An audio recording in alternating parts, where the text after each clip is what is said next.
بسم اللہ الرحمن الرحیم۔ ہدایت اسلامک اسٹوڈیو کے معزز ناظرین السلام علیکم۔ ضروریاتی زندگی کو محدود رکھو گے تو ہمیشہ خوش و خرم رہو گے۔ خاموشی بھی ایک جواب ہے۔ پڑوسی کی خوشی اور ضروریات کا خیال رکھنا ثواب عظیم ہے۔ بعض اوقات بہت کچھ جاننے اور سمجھنے کے باوجود صرف رشتے کو قائم رکھنے کے لیے خاموش رہنا پڑتا ہے۔ انسانوں میں سب سے اچھا انسان وہ ہے جس کے اخلاق اچھے ہوں۔ کیا ہماری گہری خاموشی کسی کو بتانے کے لیے کافی نہیں کہ انہوں نے اچھا نہیں کیا؟ عقل مند وہ ہے جو اپنے بڑوں کے ساتھ عاجزی سے پیش آئے۔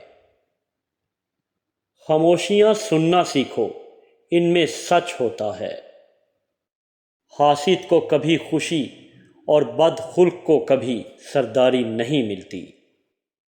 خاموشیاں اس وقت بولتی ہیں جب الفاظ چپ ہو جاتے ہیں۔ ایسے شخص سے دوستی کرو جو نیکی کر کے بھول جائے۔ یہ خاموشی آخری حربہ ہے، اب نہ مانا تو ہار جاؤں گا۔ اپنی جوانی کے دھوکے میں مت آؤ کہ یہ عنقریب ہم سے لے لی جائے گی۔ دولت کو ہر وقت چوری کا خطرہ ہے، علم کو نہیں۔ انسان کے دل میں خدا کی مہربانی سے ایسا تار ضرور موجود ہے کہ وہ لوٹ کر خدا کی طرف ضرور آتا ہے، چاہے وہ کسی بھی روپ میں ہو۔ علم دولت سے بہتر ہے کیونکہ علم تمہاری حفاظت کرتا ہے، جبکہ دولت کی تمہیں حفاظت کرنی پڑتی ہے۔ بڑی سے بڑی بات پہ ہار نہ ماننے والے اکثر چھوٹی چھوٹی باتوں پہ ٹوٹ جاتے ہیں۔ بہترین انسان اپنے عمل سے پہچانا جاتا ہے، کیونکہ اچھی باتیں تو دیواروں پہ بھی لکھی ہوتی ہیں۔ جس معاشرے میں سب چلتا ہو پھر وہ معاشرہ مشکل سے ہی چلتا ہے۔ علم کا ایک قطرہ جہالت کے سمندر سے بہتر ہے اور عمل کا ایک قطرہ علم کے سمندر سے افضل ہے۔ دوسروں کی توقعات کے مطابق زندگی بسر کرنے کی وجہ یہ ہوتی ہے کہ ہم ڈرتے ہیں کہ دوسرا ہمیں چھوڑ ہی نہ دے۔ غلطیاں تمہیں عقل مند بناتی ہیں اور مقصد تمہیں مضبوط کرتا ہے۔ موت کتنی تیزی سے ہماری طرف بڑھ رہی ہے، اگر ہمیں یہ پتہ چل جائے تو ہمیں اپنے منصوبوں پر ہنسی آ جائے۔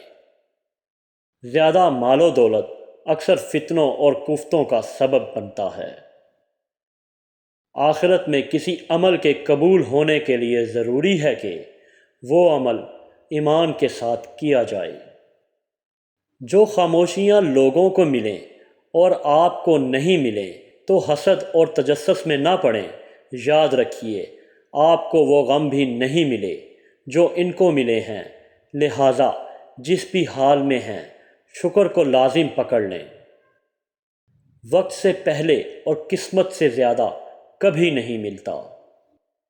3 کام کسی کے دل میں آپ کی عزت کو بڑھاتے ہیں: سلام کرنا، کسی کو جگہ دینا، اچھے نام سے پکارنا۔ لباس چاہے کتنا ہی مہنگا کیوں نہ ہو، گھٹیا کردار کو چھپا نہیں سکتا۔ جو شخص تمہاری باتوں کو غور سے نہ سنے، انہیں سنانے کی تکلیف نہ دو۔ سبحان اللہ۔